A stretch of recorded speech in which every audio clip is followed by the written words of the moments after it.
sense. You see the point I'm making? The reason why Google's so successful, they made Google AdWords idiot-proof. Okay? You can't get hurt with it. Open up a Google AdWords. I don't work for Google, and I no longer own stock. I sold it. Okay, so let's take a look at, we went after Bill Hurd Chevrolet. See the URL I bought? Now, a little disclaimer here.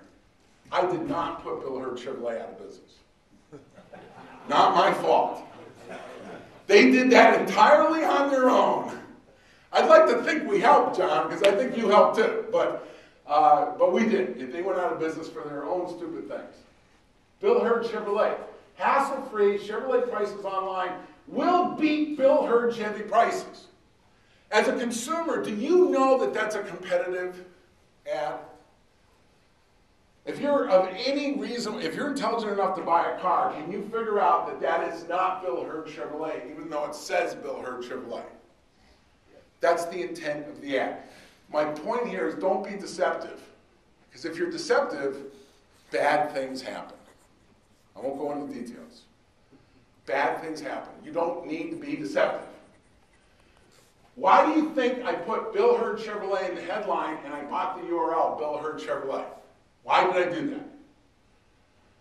Because I was bidding on search terms such as Bill Hurd Chevrolet. Google charges you, your minimum bid for the ad to appear is based on something they call a quality score. Okay, your Google ad campaign has a quality score. If the words you're bidding on are in the URL and they're in the ad, you have a higher quality score. The URL has the highest weight. Why do you think I bought so many URLs? Because I was bidding on so many keywords. I would pay $10 a year for a URL and it would save me $10 every 4 hours in ad budget. The ROI I generated on purchasing of URLs was in the hundreds of thousands of percent. It was the highest ROI of any single marketing strategy I deployed. If you're going to bid on a keyword, buy the domain that contains those keywords and point it to where you want the ad to go.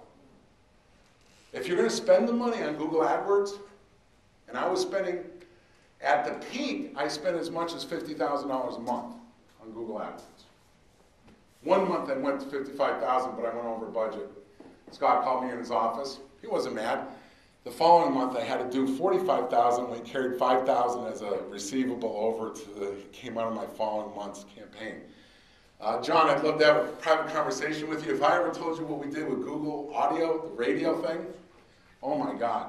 We were running 3,000 30-second spots a month on 12 radio stations. It cost us $25,000 a month for 3,000 prime drive time spots, not the filler crap. Hey, John, how much of this is real and how much of it's bullshit? Oh, it's all real. Yeah, I mean, I want everybody to understand, this really happened. Guys, Bill Hurd Chevrolet, in this particular example, 223 people were searching for Bill Hurd Chevrolet, and we convinced them to come to Courtesy Chevrolet instead.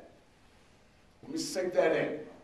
We spent $461.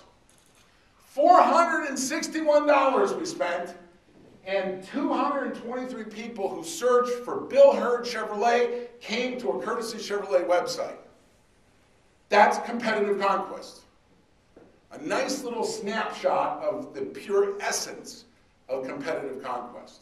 And that was the ad that appeared. Here's another look. Bill Hurd Chevrolet, hassle-free Chevrolet prices online will beat Bill Hurd Chevy prices. You receive Bill Hurd, Bill Hurd, Bill Hurd. I was getting Bill Hurd Chevrolet traffic at a lower cost than Bill Hurd Chevrolet was paying. I was taking their customers for less cost than Bill Hurd was paying to get the traffic themselves that was looking for Bill Hurd. Because we were doing it the right way. Bill Hurd Chevrolet, Phoenix Chevy dealer price quotes. Get lower Bill Hurd Chevy prices, Bill Hurd Chevrolet. Now, let me point out something here.